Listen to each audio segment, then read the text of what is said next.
for veterans, the war isn't over, and the war has never been over for people in Afghanistan. You know, they talk about the war being, you know, coming to an end in December of this year, but the United States just signed a bilateral security agreement in which over 10,000 soldiers, not only U.S. military but also NATO forces, are going to be staying on an advisory position until there is stability in the country. We've seen it all along that, you know, counterinsurgency, that the military programs that in a sense are essentially, you know, creating a cultural diffusion, or just, you know, within the country. You know, they're introducing money into towns that never could, you know, they weren't on the monetary system prior to the U.S. introducing money. They're changing specific habits, and they're altering the culture of Afghanistan. And in the same process they're doing it, economically, they're also military occupying the country. It's, you know, nobody wants a foreign soldier on their land. We wouldn't accept foreign soldiers on our territory, in our sovereignty, and you know, it's rest assured that as long as there's military personnel in Afghanistan, there isn't going to be peace. Just the same way that the military presence in Iraq did not help it in any way, shape, or form. It created this monster, you know, that is ISIS. You know, not recently. This has been going on for. We were fighting, you know, remnants of ISIS back when I was in Iraq. You know, a lot of people that are in this organization now, they were kids when we were there. You know, they were kids and they grew up in war, and now all they know is war. The same thing is going on in Afghanistan. You know, right now the situation in Afghanistan is off to the peripherals. No one's really paying attention except for those that are actually doing research. But you can see that even with the, you know, the new president that's come into taking Karzai's place, and you have the vice president who's a former warlord who's violated and is known for violating human rights and has killed and massacred dozens of people up until recently during the actual election process. They ended up digging up the bodies of where the site was, the massacre site was, and then they scooted them off to somewhere that no one could identify, you know, see where these dozens of people that were killed by this gentleman or this person. Afghanistan is a wreck. We've left it a wreck, and it's going to be a wreck. You know, they talk about stability and how now that there's, you know, elections going on and there's money that's flowing into Afghanistan, and now more women are going to college, or more women are going to school. This is just simply, which is good, but at the same time is just a covering for what is actually going on in the country. You're specified, what should I talk about? Oh, okay. Can you just talk about what is your grad study, what you know about it, how's it affecting your family? Okay, so basically Afghanistan's been in war for about 30 years. So this is just like the next chapter of it. My family didn't have any like direct, you know, violence put upon them in this one, but like back when the communists took over, the Soviets took over, we had like 10 of my mom's cousins killed, a few of my dad's cousins in prison and whatnot. But yeah, so our family's in Kabul, and we're away from the violence because we're in the capital. But we do, of course, we do know like a lot of people in southern Afghanistan, which is where most of the violence happens. They've lost family members, friends, and yeah, so basically, of course, we're against the occupation, but we do need support against the Taliban. And the way I see it personally is that the only reason, well, some of you might concur, I don't know, but based on my own personal research and what I know from people who like know a lot on this topic, Taliban gets funding and shelter from the Pakistani government intelligence service. So basically, we need to confront them. If America really wanted to stop the Taliban, they could do it in probably a year or two. All they have to do is interrupt Pakistan's flow of cash, get into their intelligence services and see like what's going on. But of course they don't want that because they want military bases close to Iran, India, China, Russia, Central Asian countries, Saudi Arabia. Yeah, that's what I think and a lot of my peers also think. So of course we're against the occupation, but we're trying to be optimistic and look at the bilateral, what was it again? Bilateral security agreement? Yeah, we're trying to look at it, as a way of stabilizing our country, even though, foreign troops will still be there. We need some time in order for the economy to grow, for the security to grow. And so we're trying to look at it through an optimistic lens, and hopefully, the new president, even though he has like a bunch of warlords around him, he's trying to bring them into the fold and bring their militias into the fold so that we can strengthen our army that fight against the Taliban. And he's trying to basically he's trying to build the nation from the ground up. And I know it's like kind of a terrible situation, but I'm looking at it in a, I'm being hopeful about it. So yeah, that's all I have to say. Thank you. The cost of the war, not only in Iraq and Afghanistan, but also against this new foe, ISIS, which luckily enough became what it is because of our invasion of Iraq. Prior to, they had a civil war in Lebanon where they were kicked out of Lebanon, but they found new fertile ground because now the centralized Iraqi government was destroyed.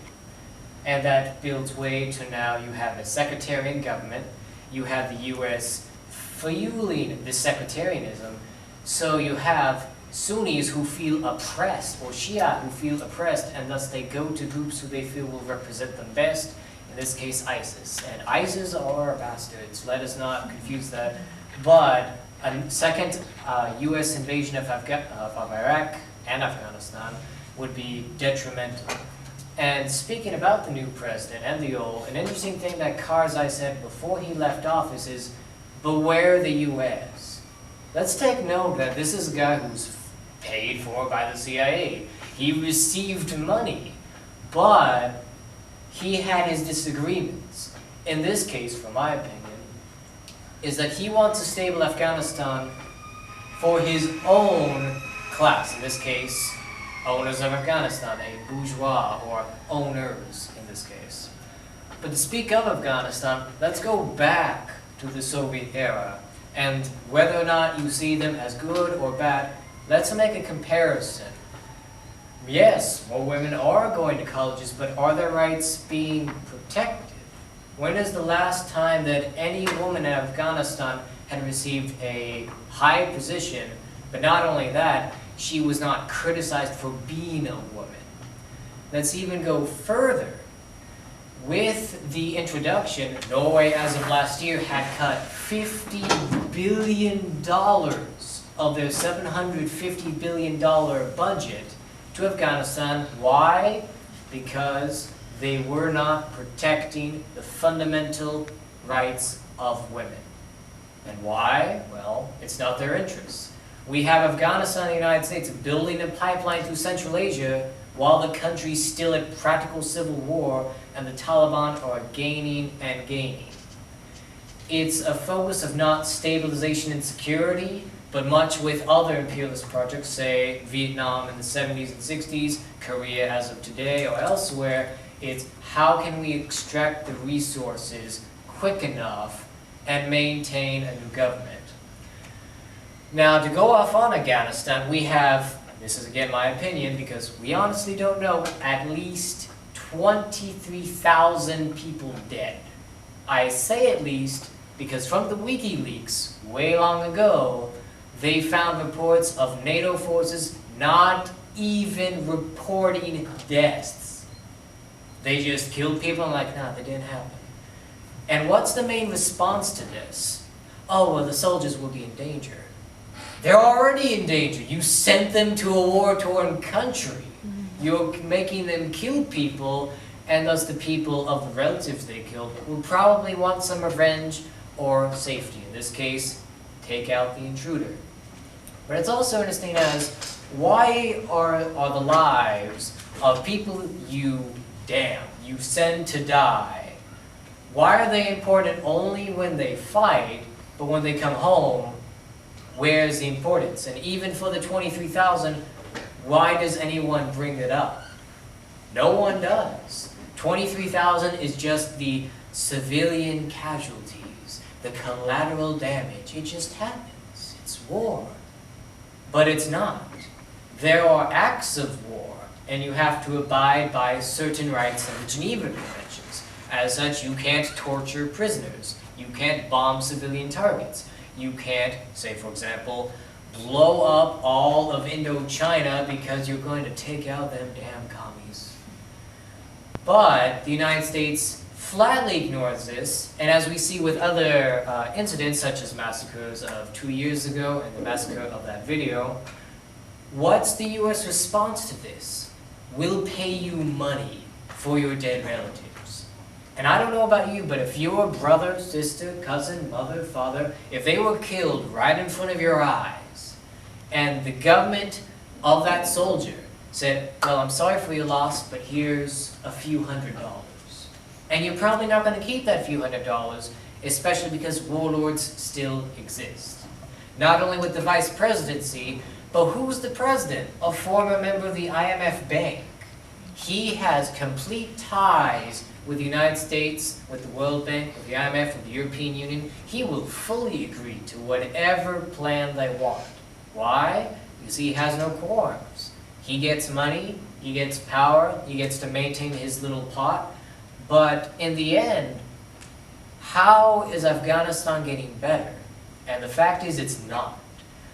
Let's actually take account who here thinks that the living expectancy of Afghanistan is actually better now than it was, say, 10 years ago. Raise your hands if you say yes. No. No one thinks that.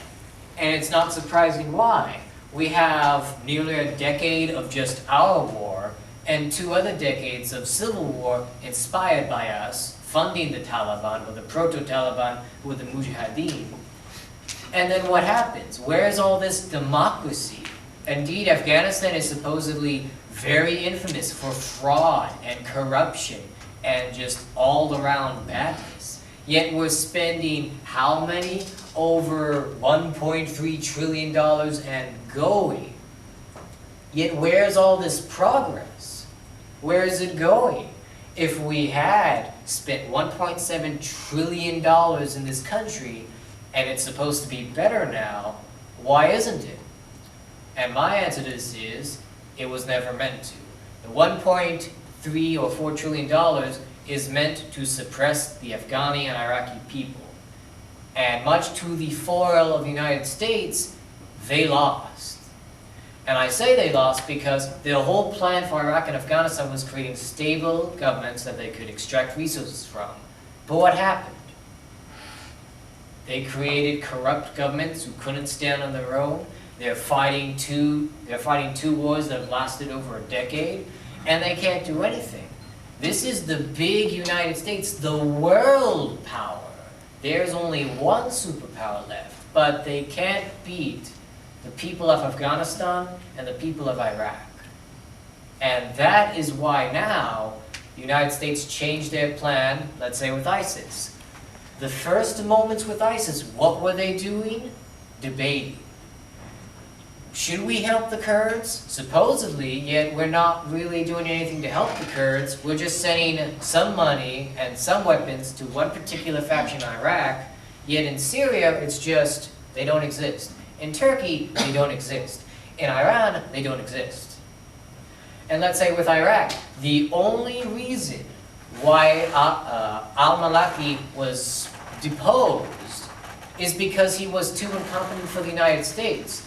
He was having this United Front fall, whatever it was, and it just made the IS grow stronger and stronger. But even more, we didn't really debate firing at the IS at first. We wanted to collaborate with them, or at least make sure that there's not one Iraq, but 3 or 4 or 5. Same thing can be said with Ukraine. if we really wanted to do something to make Ukraine united, wouldn't we force the Ukrainian government not to bomb its civilians? Wouldn't we say, hey, you know what, neo-Nazis are actually bad?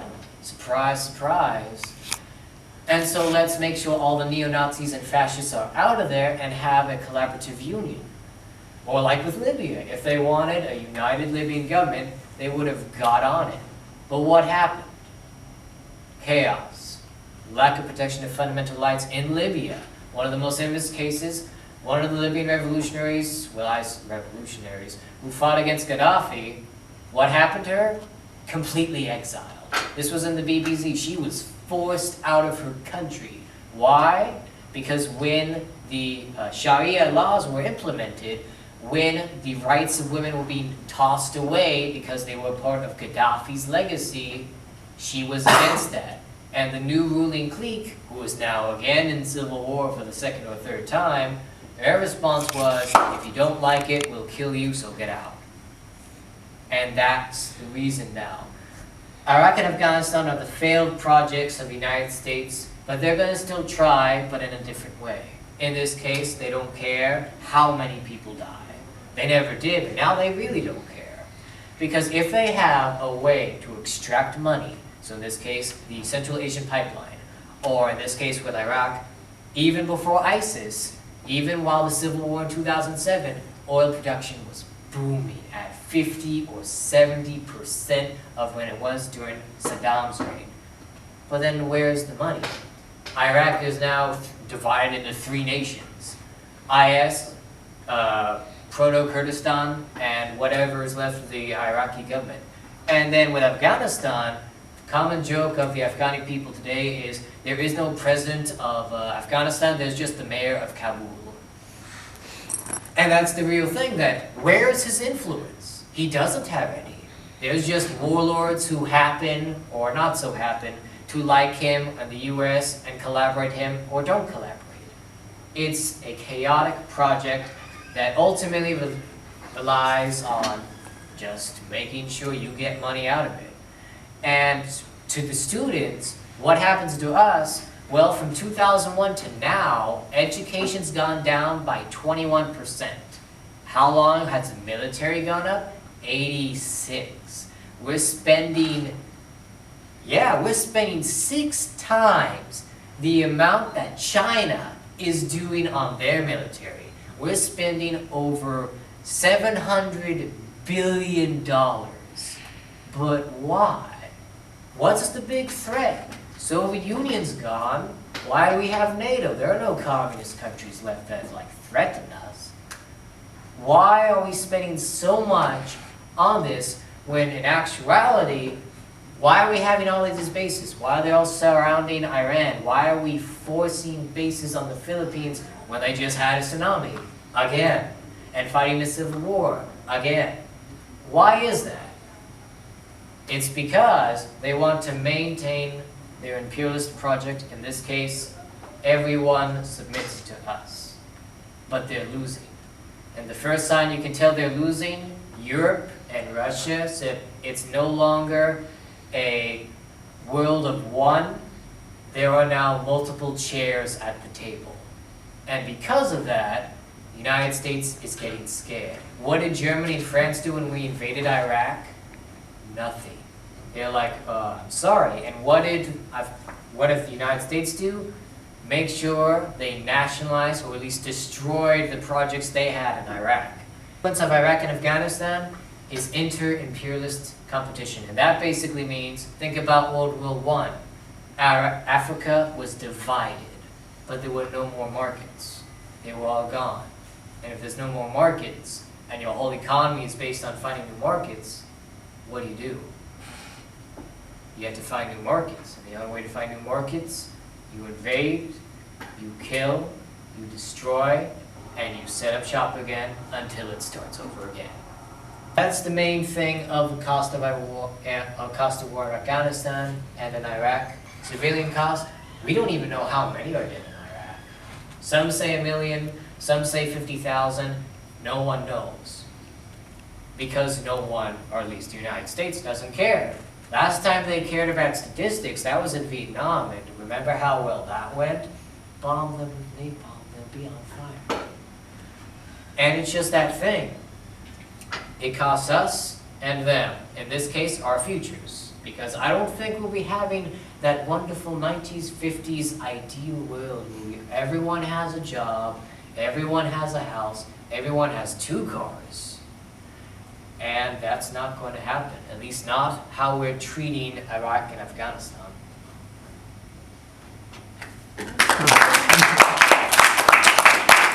Yeah, I was just saying that, yeah, I mean, the only thing that we can do in these countries is, I mean, not only like withdraw, not only the military, but withdraw military contractors, to withdraw U.S. and multinational corporations that are bleeding these countries dry. I mean, this just to say the same way as like, you know, another thing that we can do is, through education, is to go on exposure trips. You know, my trip to the Philippines taught me so much about the people and their struggle in Mindanao and the Bangsamoro people and how they're struggling to get self-determination on the island of Mindanao within the Philippines. I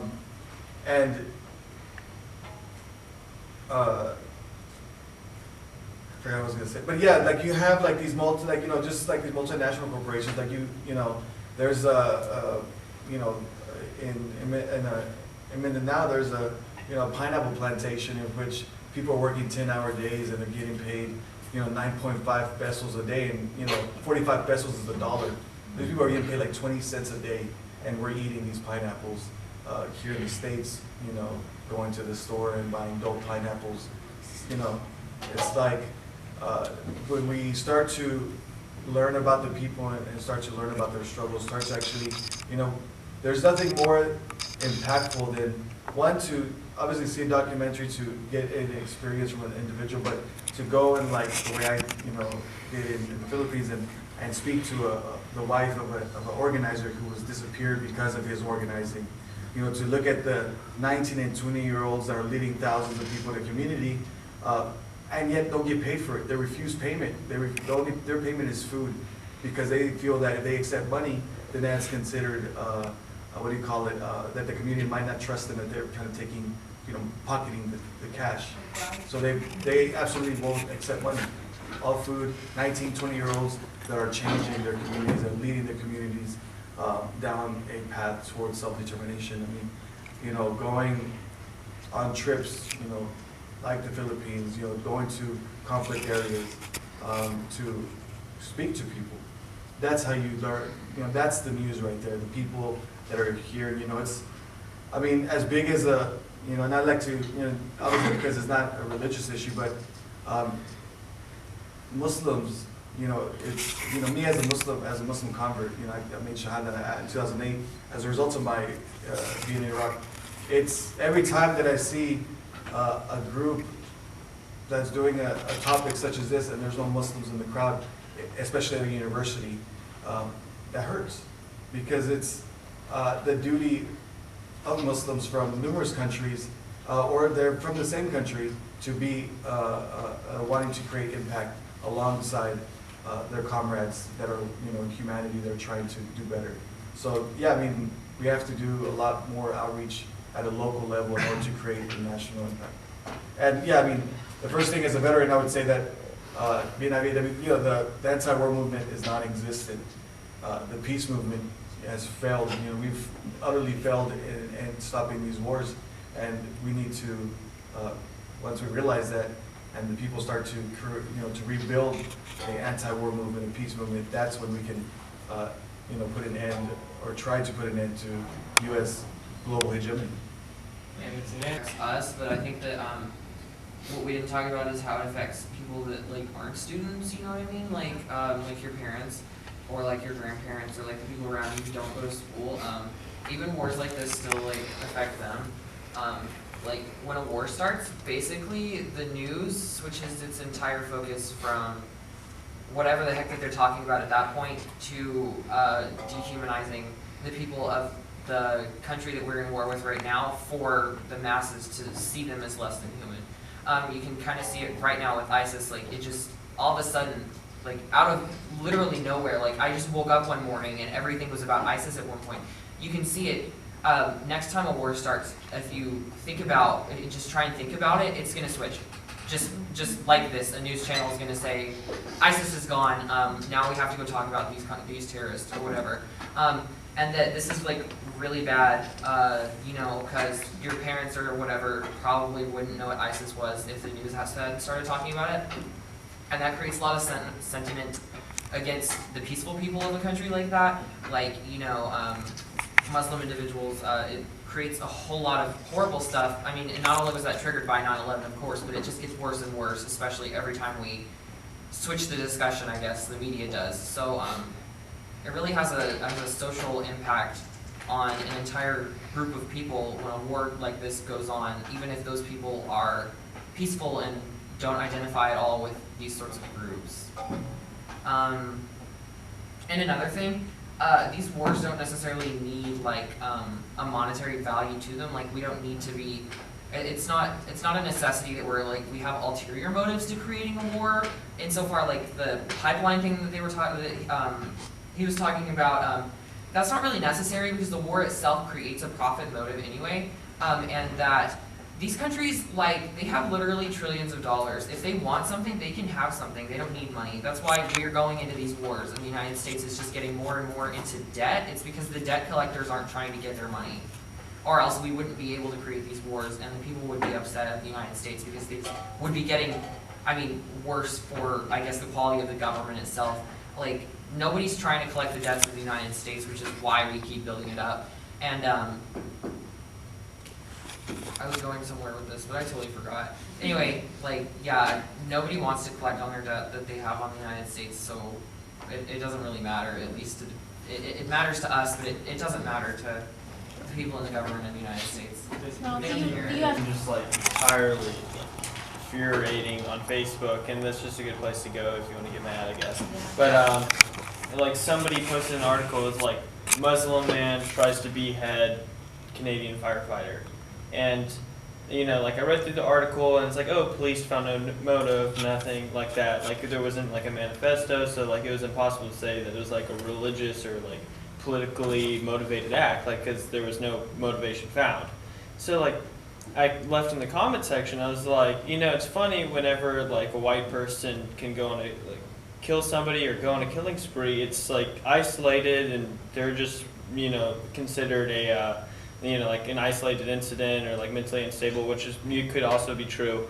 But whenever a person of color commits a crime, it's all, like they're immediately like used to judge their entire community or race. You know, they're no longer an individual who committed a crime, but they're a Muslim person who committed a crime. And you know, like it just like of course people with like all these reactionary tendencies in their head that are being fueled by Fox News commentators saying, let's just like, you know, we need to go bomb as much as possible. Like, I feel like I just saw recently a Fox News commentator was like, we need to bomb them and bomb them again. You know, like that worked the first like hundreds of times or whatever. And I just feel like that just creates an awful environment where you can just lump all these communities together, just like what Jesse was saying.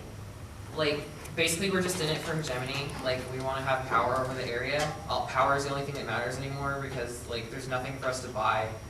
It's like, I guess, it's a weird analogy for some people, but it makes sense to me. Like in a video game, like if you're at the top level of the video game, money's just a number.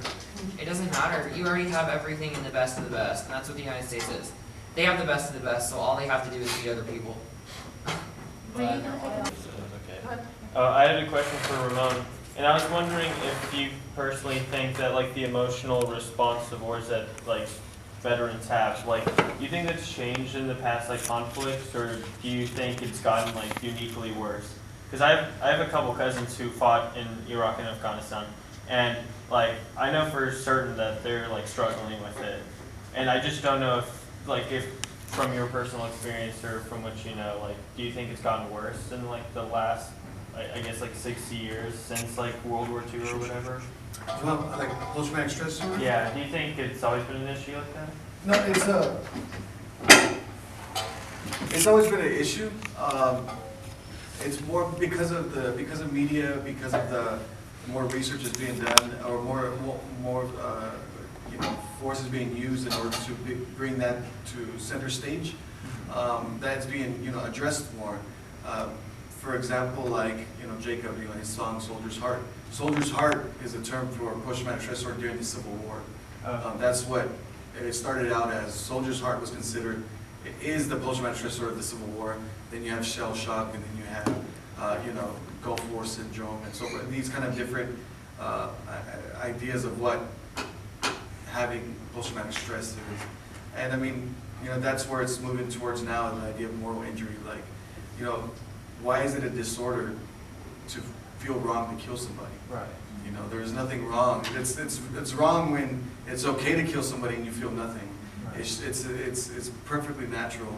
And I mean, we still aren't getting the help that we need. I mean, at one point I was, you know, I was on like 7 different medications, and that's what that's really what the VA does, is a sense of, you know, they are real quick to provide you with medication, with prescriptions. They're not as easily ready to give you alternative motives to, or avenues to go towards as far as to, you know, heal. Yeah, I think people are more in tune with their emotions, especially men. Right. The idea now that it's being okay to cry in front of people, being the idea that you're not, just because you cry doesn't mean that you're not a man. Right. You know, this idea. So I think that, and then with the communities like IBAW and Civilian Soldier Alliance and all these different organizations that provide a safe space for veterans to talk about their feelings, and that's something that's available as well. You know, Jacob George, I think, in my opinion, was probably the most, out of everybody that I know, was probably the only person that did it right. I mean, he sought therapy, he sought medication, he did alternative medicine as far as meditation, he did, you know, poetry, he did songs, he biked thousands of miles across the United States to tell people his story.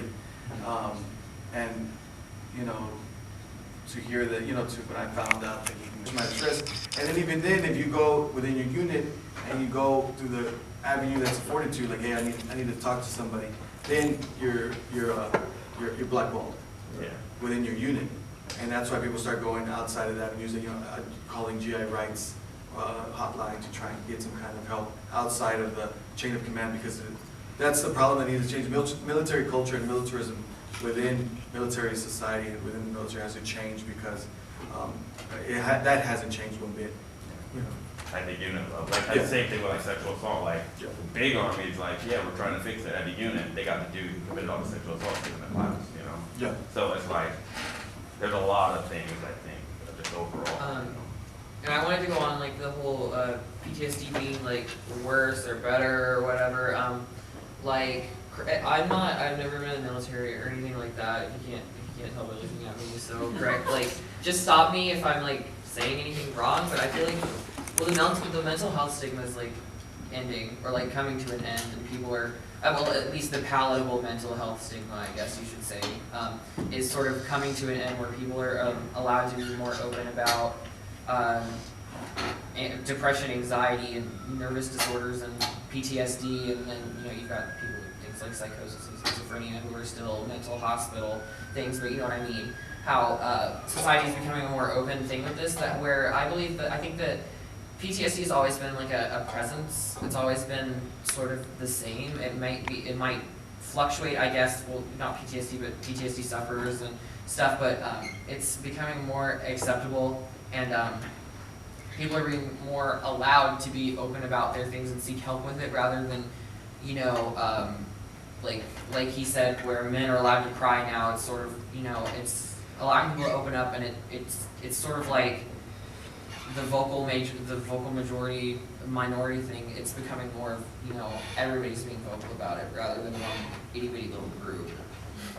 And I think PTSD, we couldn't talk about it in terms of soldiers coming back from the war, but we also have to think about the actual civilians of those countries who are being invaded. You know, like I said earlier, there's a level of dehumanization that has to happen before you can invade a country and oppress the people, kill the people. And within the military itself, there is a very, very high like sexual assault and rape percentage. And national average. And imagine that percentage applied to the actual civilians. Rape is actually a tool of war. you know, it is used against the civilian population to help make them Submissive. yeah, Yeah. suppress them. And to me, I do see a connection between, you know, the war in Iraq, war in Afghanistan, the drone strikes in Yemen, Pakistan, Somalia, Eritrea, etc. And, you know, if you do, actually, we did a presentation on the Israel-Palestine conflict, like last semester, and I did research on the, you know, the apartheid wall that exists there, and I think it's 4 times longer than the Berlin Wall ever was.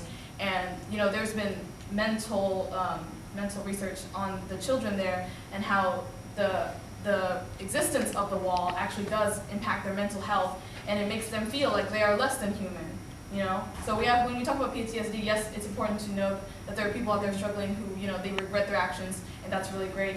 But there's also the civilians who, they have done nothing, they just exist, and they have to suffer for existing. Yeah, You know? and they don't really get attention. I mean, and if you remember the video we watched of the Kandahar massacre, and those little kids who were talking about their parents getting shot in front of them, I mean, that's some like horrible suffering that you have to go through. You're like 5, 6, 7 years old, and you see your parents getting shot in front of you, and then, I mean, that's a really traumatic event that you have to like deal with your entire life, and you may or may not get the resources to deal with that event. Like, I don't know what kind of therapy they have there. I mean, the U.S. Army, I guess, is trying to help them, but still, I mean, that's something that doesn't get paid attention to at all.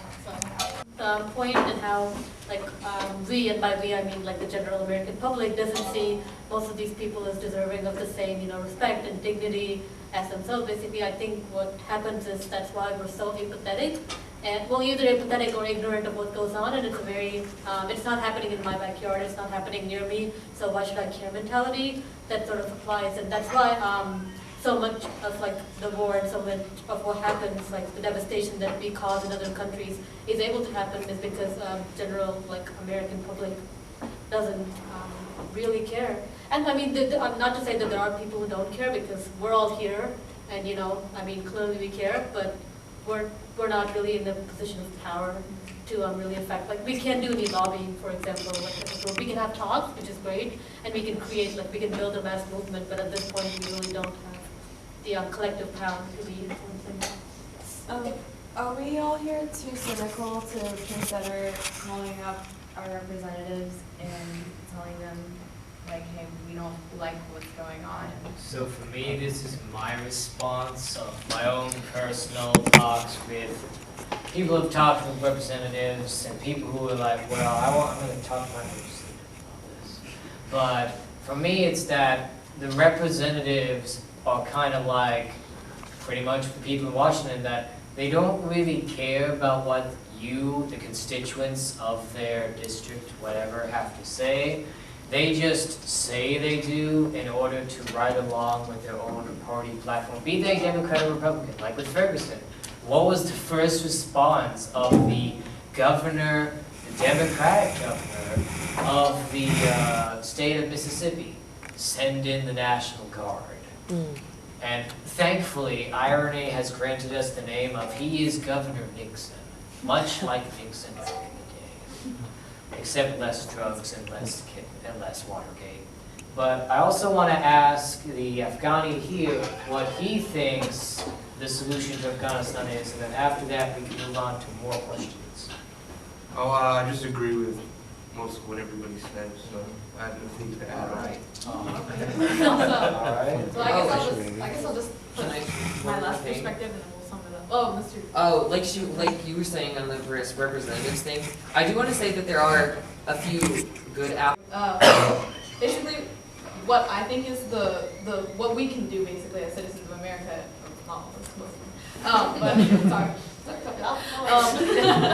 But I think that what everyone needs to do, regardless of your physical status, is you need to listen to the actual people of that region, of that country, find out what are their immediate needs, find out what they actually want, what they want us to do for them, and then you support them. You know, unconditionally support them. Well, unless they want to like just do something horrible. But most of the time, they just want to live peacefully, and that's, you know, we should support that. And I'm always a fan of liberation, but I do believe in people's liberation. I do believe that people have the right to resist their oppressors, and I do believe that it's not violent for people to fight back against people who've been oppressing them for hundreds or, you know, decades, years, whatever, how much time it is.